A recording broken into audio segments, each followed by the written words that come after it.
to Leader You by Black River Performance Management, where we believe work should fuel the human spirit, not drain it. In this leadership podcast, we will dive into the lived experiences of people flourishing in today's workplace and beyond. Join us to hear real-life examples of experiences from our own lives and from the leaders we know and trust. Welcome to the Leader You podcast today. I'm so excited. We've kind of switched roles today. My name is Lisa Bryan, and I have the awesome opportunity to be on Angie's podcast team. And we are doing a little bit of role switching today where I get to interview her so that we can get to know her a little bit better. And so thank you for that opportunity. Thank you. I'm excited. Yeah, sitting in the other chair. And so we just wanted to talk a little bit about who Angie is, ask her for some questions, some hard-hitting questions that kind of gives you a little bit of an idea where some of the things that she is passionate about comes from. So let me tell you a little bit about Angie. Angie became fascinated by human behavior by observing people's behavior in the operating room when she worked as a certified surgical technician. She was fascinated by how leadership in this environment affected the entire team and ultimately affected outpatient both positive and negatively. As she worked through her career as an educator of CSTs in Boise State University and College of Western Idaho, she began studying human behavior and received her master's in human resource development. She is certified in DISC, I think that's DISC, right? Mm-hmm. Driving Forces and Emotional Intelligence by TTI Success Insights. Angie has held several board of directors positions, including the United Way of Southeast Idaho, Women United, Business Women of Pocatello, and the ISU Board of Directors. With her authentic and nurturing approach, Angie's contribution includes board of effectiveness, board development, and executive board leadership. Angie is a student of life, loves the continuous process of learning and growing. As a woman business owner, she feels compelled to share her experiences with other women, including a number of minority business owners through Idaho Women's Business Center. She loves to help others find their purpose, ignite their passion, to help them reveal their own potential. Her why is to leave others better than she found them. She believes everyone has a gem inside of them that needs to be discovered, shined, and polished, just as others have provided for her over the years. It is her interest to give back, to help others to create a life they love and work in a job that fuels their human spirit. So exciting. So much information that we get to go over. I'm so excited. So let's just dive right into some of these, getting to know you. So as we read through that's so much information and so exciting. But what was that thing that really got you on the path and your passion? What is that story of why we are here where we are today? Okay. It's been quite a journey. I'm in that third act of life.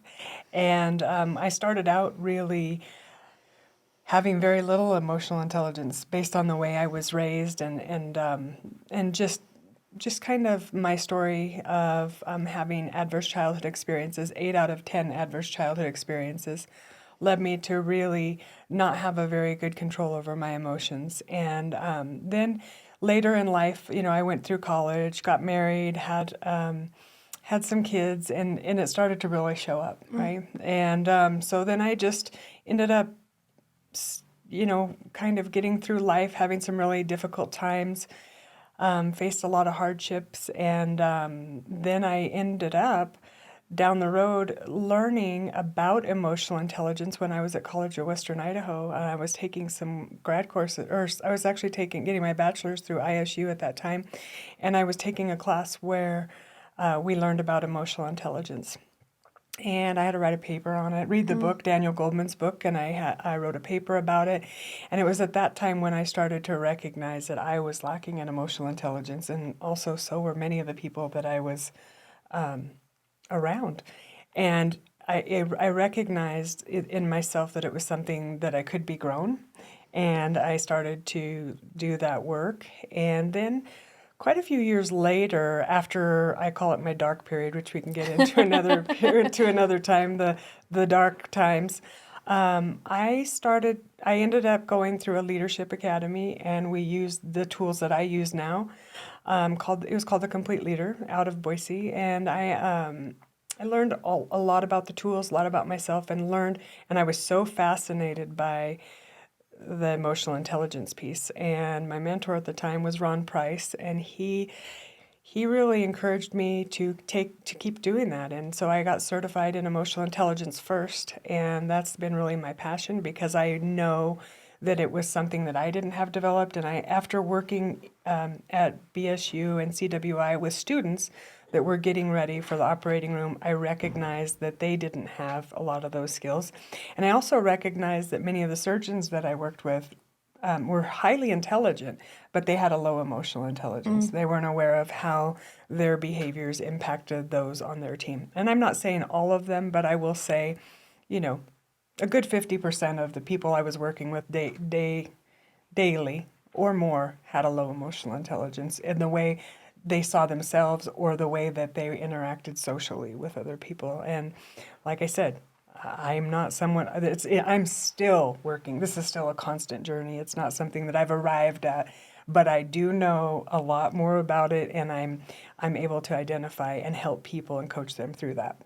So how do you feel that, like that journey you were just saying, how does that help you to then connect to the people that you're working with and help you with that leadership when you have clients? How is your journey so specific to that? Well, because I've been on both sides, I think, and I'm not saying I've arrived. Like I said, I still have triggers. I still have things that I'm unaware of, but I really have done a lot of work on myself and have been willing and humble enough to admit my faults and not just know my strengths, but also know what areas that need improvement, and ask for feedback from people that will give me the love and the guidance that I need. And so I feel like the fact that I've been willing to be vulnerable and go through that work myself and overcome, Right. and also know that it can be grown. I think hopefully it encourages other people to think, well, if they think, well, it must be nice, she's got this. Well, no, I didn't. It's something that I worked very hard for, and it's something that I wanted. And I'm continuously on that journey because I know not only will it help you professionally, but it'll help you personally and help you just have a better experience with life in general. Yeah, absolutely. I love that piece that, you've had both sides of it and you can really connect no matter what part of somebody else's journey they're on. I can and really see that. Do you have like a pivotal moment where you said, okay, this is it. We have to make a change here. Do you have like a piece in your life where you can say, this is where I have to make a change? Yeah, from victim mindset. There was and I would have to say, yes, this is a good one. I remember complaining so much and complaining about the relationship that I was in, and to my brother, just like complaining, and not knowing what to do, being afraid to make that step when I knew the relationship wasn't serving him or me anymore. And I remember at one point my brother said to me, Angie, at some point, you're either a victim or a volunteer. At this Wow. place, at this point, you're a volunteer. Wow. That's deep. Yeah. Yeah. And I recognized at that moment that I was in victim mindset, and it stuck with me. It's never went away. And I check myself now, and I have to notice when I go down victim mode. And that's a place where I lived. That's where many of the people that I was with and surrounded, and how I was raised, people got into victim mindset and literally blamed everybody else for everything else. And I started to recognize that I too was doing that, and it wasn't just everybody around me, but I was blaming other people, and I wasn't taking accountability for my part in the relationship and what I brought to the relationship. And And I was choosing to be there and yet complaining and complaining. And so that's when I realized, okay, this is what I am choosing this, and I'm now a volunteer. And then the more you learn, and the more you learn about growth mindset, fixed mindset, all that stuff, I was really realizing how many areas I had a fixed mindset in, and a scarcity mindset, and all of these things that I'd been raised with that I had to start shedding. Right. And it's so part of that journey. It's you're so stuck in that moment because that's what you know, and so it's all the language. You have to grow out of that and change. And it's so important to find those moments. And for you as a coach to be able to coach somebody through that process is so crucial to being able to help them to move to the other side. Yeah, and it's not comfortable. Absolutely. It's super uncomfortable and super vulnerable. And I will tell you, even in coaching people, I have to give them direct, difficult feedback. And like my brother did me. And it's loving and kind, even though it doesn't feel good. Right. But it gets you somewhere on the other side. Yeah. But it's hard. Nobody likes to hear that. Well, they need to. Right. We all do. Everyone has to, but yeah. And if it's from somebody who loves you and cares about you and wants to see you be successful, those moments are pivotal. You could choose in that moment too to get pissed off at them, and never talk to them again or take offense. That's on you, right? But you can also choose that maybe there's some truth in this, right? Something here. Whether it's your kids that give you the feedback, whether it's your boss, whether it's a friend, whether it's a coach, somebody's giving you feedback, or there's some kind of feedback you've gotten consistently and you haven't wanted to listen to. Wow. That's a deep thing for all of us to reflect on. Can you tell us something that's a significant challenge you faced and how the knowledge of emotional intelligence and leadership has helped you through that? Multiple. I mean, that's a big question. Yeah, that is. Do you mean personal or professional? Like, I know for a fact that it has helped me in my marriage. It's helped me navigate being a step parent. It's helped me navigate my relationship with adult kids. It's helped me navigate understanding who I want to work with, who I don't want to work with. It's helped me to really just have a better experience of life. Wow. Yeah, that's very cool. How do you integrate your passion for emotional intelligence into your daily leadership practices and into like your daily business? Yeah. So sometimes I'm coaching it. Sometimes I'm reading about it and learning myself.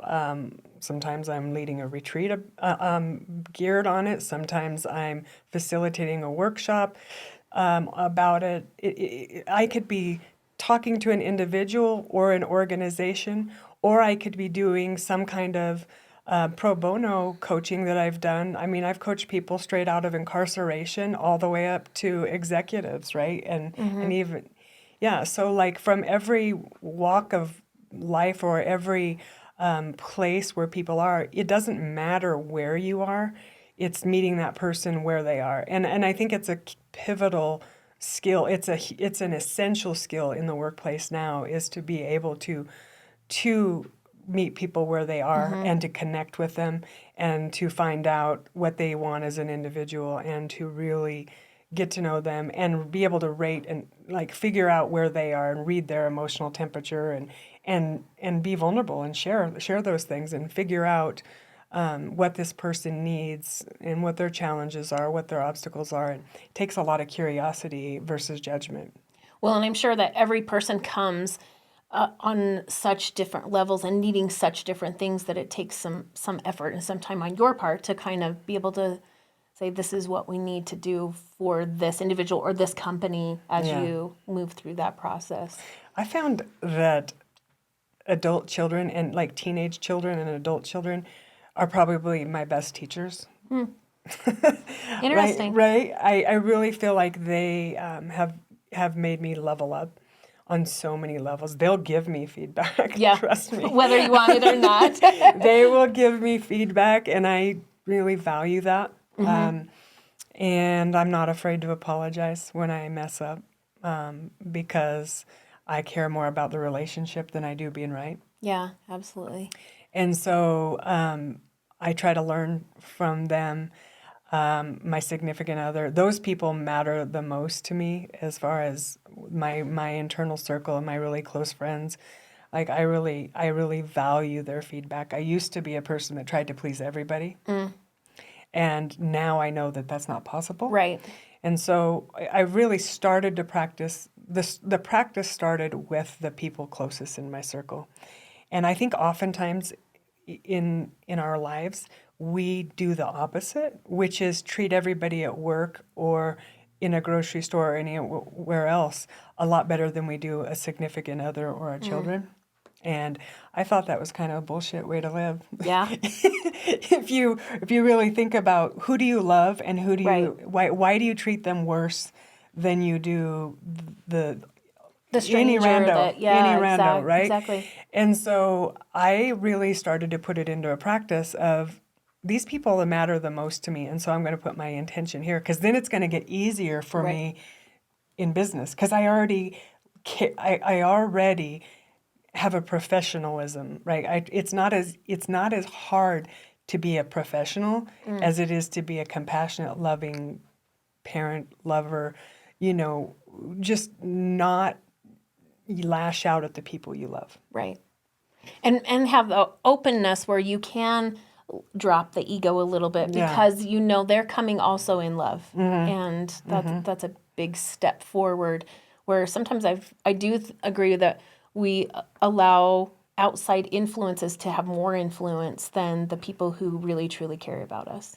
Yeah, and that has to do a lot with ego and also not taking time to reflect and also not really putting in any work to know or asking for feedback or just thinking other people are wrong when they give you some feedback. You're right. It's really taking into account what those people tell you. And I can tell you my kids have straight up told me what I need to change and I just am like I'll get right on that. yeah, I am like because I care so much about Right. that relationship that I don't want to mess it up and I don't want my ego to be the I don't need to be right. Yeah, absolutely. That's awesome. Can you tell us about some significant challenges you faced and how this emotional intelligence helped you to overcome them? Yeah.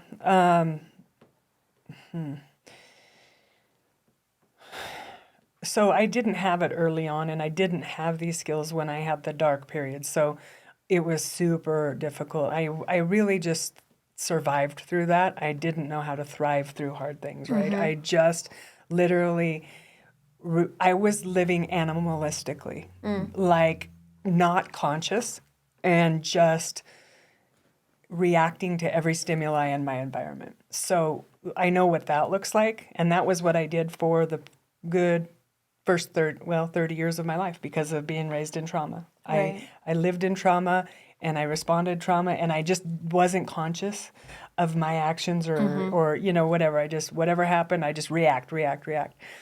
So ever since, the last 12 years, I've been practicing these skills. And so there's been a variety of things that I've went through. I've in a lot of transitions. I moved from my community in Boise to Southeast Idaho. That was a huge challenge for me. Different vibe here for sure. Right. And I didn't have my friend group or my support group. And I started a new job that I didn't like that much anyways, right? And so I was new job, new community, new marriage, stepmom. What else? And just one of those alone. Yeah. Right. So those were a lot of things. And did I handle it with ease and grace at every moment? Hell no. Like I messed up too, but I knew what was going on. I knew how to name my emotions. I knew how to tame them. I knew how to ask for help. I knew how to ask for what I need. I really was able to do things that I never had the skills to do. And I was more conscious. I didn't just react. I would pause. I'd respect the pause and figure out, do I want to lash out at my husband right now because I have 50 things that are stressing at me out? And is he the one that's going to be the one I, scream at or get upset with? Or am I going to go see a counselor? Or am I going to see what I can do and put energy into finding friends and making relationships? And have good people that are here. I had the people in Boise, and it still is not as easy to go. I need to meet somebody for coffee. We FaceTime and things. It just wasn't. It wasn't the same as needing a person here, right? And so I really latched on to somebody at work. And when I say latch, I mean you're going to be my friend. Whether you want to be or not. She's like, we'll see. But I was like, I need a friend here, and I need somebody I can trust. And I knew that my husband couldn't handle all of my needs, right? And all of my, he couldn't be that person. And so I was using those skills to try to get my needs met elsewhere and try to find something that I liked to do more for work as well. So not only did I move, but then I started a new job. It wasn't a job I really even enjoyed. I didn't enjoy it. And so I was just trying to navigate all that and not be a complete complainer or in victim mindset. Also grateful for this new life I had. I was trying to figure out. So I was able to balance all the hard stuff, but also what I was incredibly grateful for. This new opportunity, this amazing husband, these boys. There was so much that I knew, and I didn't want to focus on all the negative, is what we tend to do. Right. Our brain goes there easily. And so I recognized when my brain would go into negative, and victim mindset, that I needed to flip the script and decide, what do I want to focus on? Right. All this bullshit? Or do I want to focus on creating a life I love with the person I love and find things that, even if I don't have it right now, how do I create the home, the work life, the stability, this relationships with all these people that I do want? And so that's where I put my energy. And so it was a complete different experience of my life. Wow. I love that, because so many of us just get up and just say, oh, it just is. And so we just exist in something and that we're not happy in without that further thinking of, wait a minute, I have the opportunity and the ability to create something new for myself with a little bit of work, obviously, but the ability to do that. And so I think that's an incredible piece of knowledge that your listeners, as well as hearing your side of that story for you, to go ahead and move forward, and you can create whatever life you'd like. Yeah, and the only one that's generally stopping you is you. Yeah. The mountain is you. There's a book for you. I mean, that is a thing where we want to blame other people for, we're not, everybody else is holding us back. Right. But the reality is they're mirrors mirroring back to you that you are holding your own self back. Nobody's holding you back but yourself. Wow. And you could move on and do whatever it is you want to do, but you got to shed some mindset. You've got to shed the victim mindset. Wow, incredible. Tell me some of the common misconceptions about emotional intelligence in the workplace that you often come across when you're working with leaders and businesses and individuals when you're working with them. Okay, so one of the common ones that we hear is we're not going to talk about emotions in the workplace. People can just leave those at home. That this isn't the place for emotions. And I'm like, okay, I already know then that I don't want to work with them. Yeah. Because they already have a fixed mindset. And the reality is a human being, emotions come with them, regardless of what they believe. And what's funny about that is those individuals generally get upset about people having emotions in the workplace, which is also an emotion in the workplace. Right. They're mad about people having emotions, but they don't like to have emotions in the workplace. So they bring their emotions. Regardless, they bring their emotions and they contaminate everybody else in the room. And they could be a super spreader of joy, or they could be a super spreader of suck, right? Like, Wow. and emotion contagion follows. It's a Absolutely. thing, and it's something that we need to be aware of when we have somebody really toxic on our teams and how that person's impacting other people. And so it happens, and we have emotions. If that's the leader, I don't want to work with them. If that's their team, I do, because I don't want to work with a leader that doesn't believe in it, and I just move on as well. Right. Yeah, because they set the pace. Yeah, they right? do. And so if it's their team and they're not sure about it, I like those people. And I love working with teams that are a little bit skeptical and nervous and scared about this training or topic, because they're like, oh, I hope this isn't all, kumbaya and we're going to, get all touchy-feely and all this stuff. And I'm like, oh, I like to make them fun. I call it fun comfortable. It's going to be fun comfortable.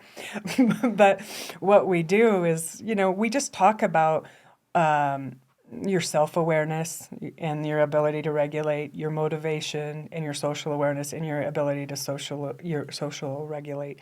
So 5 components, or we go over, and they have an assessment where they rate, where they know where they are right now, and then they identify ways that they can start to improve it, and oftentimes it could be a full workshop, or it could be like my courses, which are 6 months, where we go over all of those things. So we're diving deeper, and we're having live coaching sessions on actual things that come up. Training is very ineffective, like a one and done training. Yeah. And I do not like doing that. So I really like to work with leaders that want to incorporate it as part of their culture. And once they learn it, it's a language. It's a common language that they're using, and they're embedding it into their culture, and they're checking in with people, and they see their people as human beings with, basic psychological needs that need to be met. And all of us have emotions, and it's nice to have a language to talk about, or even especially some of our workers some of my clients that I've worked with that are in the trenches, or they're in law enforcement, or they're facing a lot of they're essential workers, right? They're facing a lot of emotionally hijacked people. They need tools to deal with that. Right. Whether they're in healthcare or any of those types of things, they burn out because their leadership doesn't give them the tools to manage other people's emotions, and then they get all this emotion contagion. They're not even aware of it. Right. And so, I like to give people tools for themselves, and then tools for dealing with other people's emotions, so that they don't take on the emotions of the negative parents they live with, or the the person that's lost their housing and needs electricity and they need to sign up, or the person that they've met on the scene. So it's really giving all those people tools to help them in their personal and their professional lives. Have you noticed that since you've started doing your coaching, that leaders are now more reaching out and more open to working through an emotional intelligence workshop or program for their company than maybe when you were first starting and it was like, oh, this is a different kind of concept. I don't know if it'll work. Yeah, COVID made it awesome for yeah. I mean, there you go. it was literally like, oh, now we see we need this. Yeah. And so it really helped people pay. And also people recognize that they could it's part of developing your people is helping them with these social emotional needs. And so people started to see it. And then they started to lose people. And, when it comes down to the bottom line, people start to pay attention. Yeah, that's amazing. Very cool. Yeah. Can you share some success stories where you've applied the emotional intelligence and you've seen, that difference in some of those leadership scenarios? In my own personal, I wouldn't be doing what I'm doing now if I didn't do this work. Mm. There's absolutely no way I'd be sitting in this chair. I wouldn't even have the confidence to do it. Yeah. Because I didn't do the work. Right? I just think I'm just going to get on TV and make a YouTube, right? And I'm going to be a star. But really, I had to do a lot of work to get here. And so I wouldn't have the confidence, and I wouldn't have the language or the framework or the tools that I have now that I wish I had earlier, but it is what it is. But I can say, like, when I have a couple of executive coaches or executives that I have coached, that I really see their successes and what they tell me about how it's changed them. That's how I know, is that it's helped them to be more confident, help them to be more aware of their employees and actually how they were showing up, that they weren't really willing to admit, or they didn't know that they were until they went through this process and it was like, oh, now I get it. Now I get it.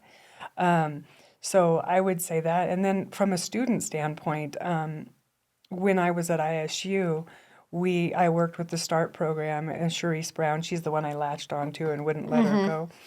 And so I talked to her about emotional intelligence, and we brought it into the START program. And at that point, we learned, the students went through it for a full 6 months, the whole cohort for each of the START programs, and some of those students, they told us it was life-changing, and actually some of them told us it was life-saving.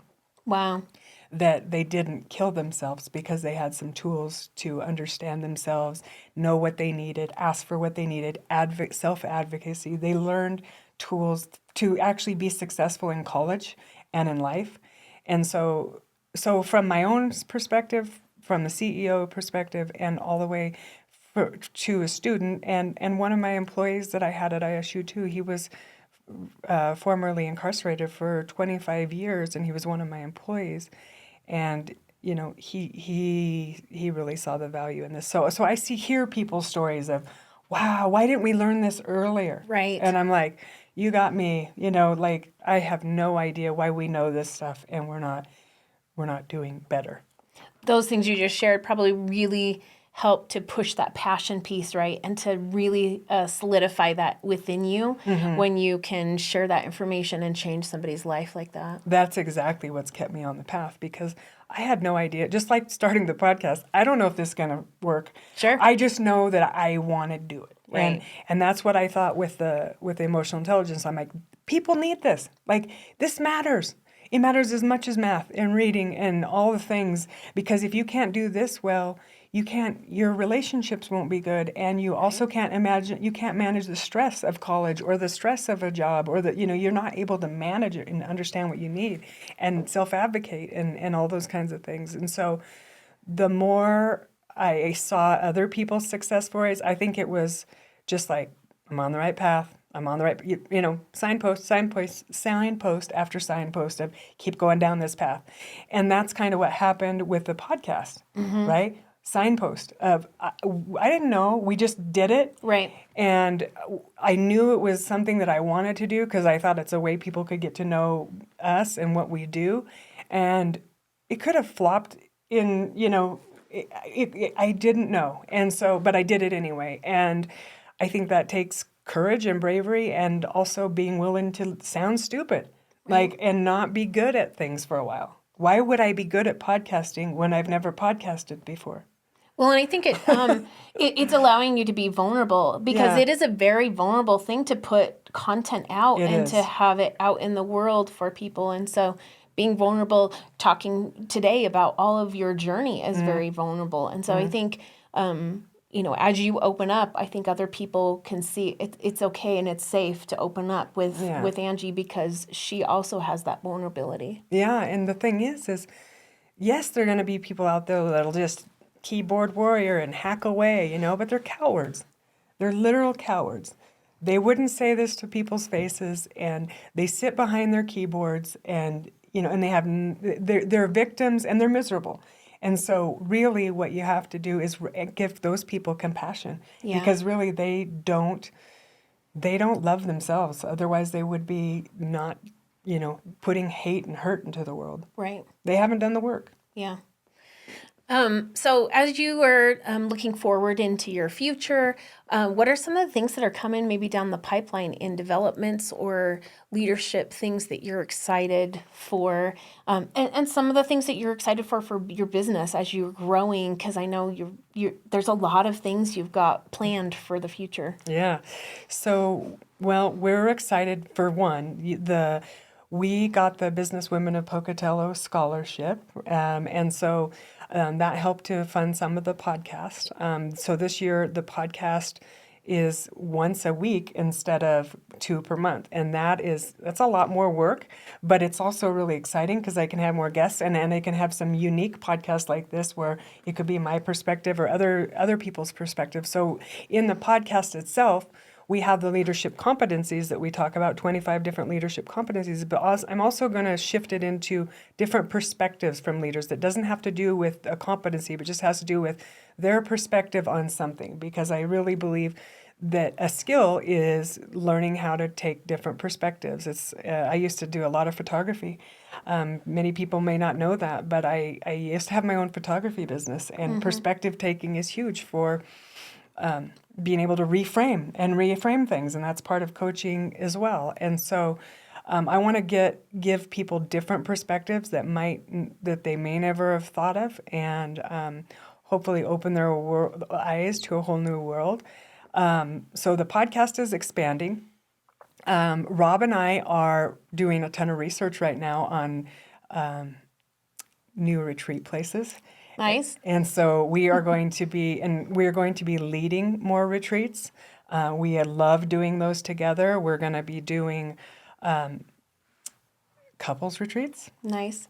We will be doing men's retreats, women's retreats, and most of those will be international, into different locations so it could be where they get to go experience a new place, unplugged, but they also get the personal development piece. So it's a bonus. It's not just a vacation sitting around drinking for 7 days straight or whatever. It's literally doing some personal development and getting to do some adventures and get out and, see a different culture, see different areas, all of that.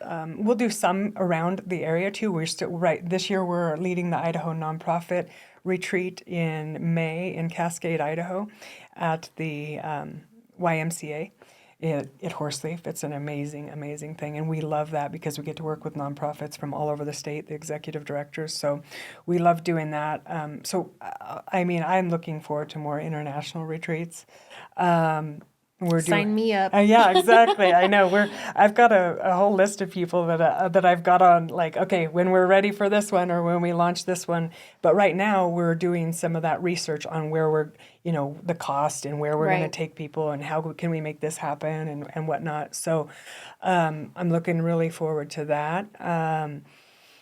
Rob's on his sabbatical this year, and so we're doing travel, and he's doing a lot of writing. He'll be writing a couple of papers and hopefully a book. So his work life looks completely different. He's not doing much with the business. This year is very little. It's really not a growing year for it. The podcast is growing, but on a business standpoint, we're in just kind of a really a sabbatical year, really, is what it's called. And we're calling it a soul-batical. Nice. Where we're, I like that. And I actually have that book downloaded.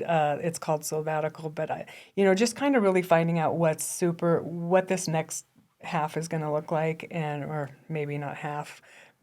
Might be this last quarter.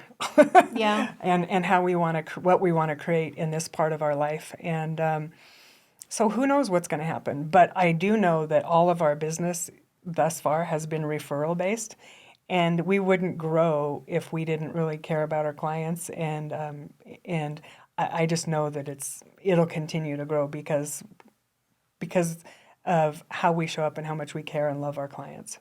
I love that because coaching takes a lot of personal energy from you to coach someone else, and to do that and to be able to take care of yourself as well as take care of your clients. I think that is a testament to your growth and to where you are today, to be able to balance that and have that balance between life and career and the things that you're doing. Yeah, if we didn't do that, we literally we could not pour into other people the way we do if we don't check out. And especially Rob, he's an introvert, right? And so he'll be worn out really a lot faster than I will. But I will have to say, when I get around a lot of people for a lot of amounts of time and a lot of that energy, I really do have to unplug. And the older I get, the more I seem to need it more. Yeah. More often, right? More often, I need to refresh and have solitude as well. And I'm not talking about loneliness, or I'm talking about solitude, where you're actually asking for, I need a little bit of time for reflection, Right. or some time to myself to just be alone. And I look forward to that more this year that I haven't really had much. Yeah. And I get pretty cranky if I don't have some solitude. Well, I think that's an important piece for that growth part, to continue growing. You can't develop if you are constantly running from, and that's a way of life that I had up to my early 30s, is just doing. And I know people probably still think that I'm always going somewhere, but I have a lot of downtime. When, even if I'm on an airplane by myself, I'm like, this feels great, because I can read, I can write, especially when I'm traveling somewhere by myself. It's great to have that solitude. Yeah, absolutely. So as we kind of gear down for the end of this podcast, I do have one more question. What would you tell your younger self with what advice or something, what would you give to them as you today? You're pulling my tricks on me. I am. It's like I've listened to your podcast. Yeah. Oh, that's a good one, and I'm applying it now. So I would tell myself, you're smarter and stronger than you think you are. And listen to your inner tuition more often than second guessing yourself. Get a coach and a counselor early on. Deal with your old bullshit with a therapist, and deal with what you want with a coach. Yeah. Your future, you deal with your past with a therapist, and deal with a coach to move yourself forward with what you want to do and the goals you want to accomplish. And I would say focus on relationships and minimizing your ego earlier than later. And I would have shared that story. I would have shared being vulnerable is a sign of courage and not a sign of weakness earlier on. I wish I knew that.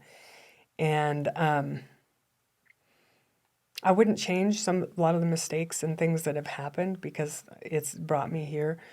But I would have loved to have known those things. And it's some of the things that I hope my kids know. And one day maybe they'll listen to my podcast. We're working on it. Yeah. No, I don't know if they do or not. But if they do, I hope that they're kind of in their own lives and worlds right now, like just doing life. And but if they do, and when they do, I hope that they know that those are the same things that I tell them, is that, I just see their potential, and all of us have hidden potential, and find people that see your potential in you and that want to help bring it out, because you need somebody that will support you while you don't see your own potential. Wow, that's incredible. Thank you so much for being so vulnerable, because that's deep. It's a deep thing. And thank you for letting me be a small part of your podcast and doing this today. And thank you for sharing all of that. And I hope that, you learned a little bit about Angie today, and you got to see what an incredible person she is, an incredible coach. Join us on all of these podcasts, because it's so much information that she's sharing with you, and so many tidbits that really can improve your life and improve the things that you're doing. So thank you so much for joining us today on Leader U, and we'll see you again next time. Thank you, Lisa, for all the work that you do, and for helping make the Leader U possible, and for John over there too. I get teary-eyed, because I didn't know this work was going to be my favorite work, but it's becoming my favorite work, and I didn't know that. And it's this is one of those opportunities where you see how you might think you know things, but you don't Yeah. until you try things, right? Right. Like I didn't know that I would like this so much until I tried it, and now it's life is like that. A lot of the things that you're afraid to do, you go do them, and then you realize I really like this, or it really sucks, and I know now at least I know I don't like it. But one thing I don't want to do is regret not doing the things that were on my heart, and so you all have been a part of this happening for me, and so I couldn't do it alone. It takes a team to do anything, to raise a family, to create a podcast. You don't get anywhere alone. And so I'm just grateful that I'm surrounded by people that believe in me still and see the potential that I have. I have not arrived yet. I'm still working through it every day. So It's one of the things that inspires me about you is you have so much information to share and so many amazing things, but you ask you don't have that ego that says, "Oh, I'm just going to try to do this all on my own," and it's inspired me to remind me to have that team around us so that we can accomplish big things, because there's a lot of great opportunities. But sometimes we don't know how it's going to happen or what that path is. And it's the people around us that we put in those places that get us to the end of that. yeah, absolutely. I'm just grateful, and I hope I hope if you find the podcast, meaningful. That's my word for the year, is meaningful. And so if you find this meaningful, that you share it with somebody, because that's the biggest compliment you can give. Absolutely. Is by sharing. And it's not just my messages. We're distilling so much wisdom from so many people that I get to learn every day. And when Yeah. I'm doing these podcasts, and that is fueling me, getting to learn and getting to be around people, cool Yeah. people. It is like, Yeah, and their energy is like so contagious. Going back to the whole thing of sometimes we get bogged down in the negativity of the world, and there are so many people doing such courageous and amazing things. If we just tune in and turn your eyesight to something different. Yep. And so it's amazing. do something that makes you forget about your phone for a while. Yeah. And you might have to turn it on. You could even listen, you can listen to a podcast just without looking at your phone, in your car, whatever. Just tune out of some of that and Right. the news and the negativity. Right. And add some positivity to your life. And listen to you. We get so bombarded with so many messages and so much noise from the outside that we forget to stop for a second and just listen to our heart. Absolutely. So thank you all for listening to this different podcast. Yep. This different one. Hopefully we'll do more of these, and I'd love to actually have some Ask Me Anything podcasts where you can, put questions on our social media and hopefully have me answer as best as I can. Yeah, we're looking forward to that. So if you have questions, please shoot them to us. We would love to include those in some future podcasts coming up. Yeah. Awesome. Thanks for joining us today. Thank you.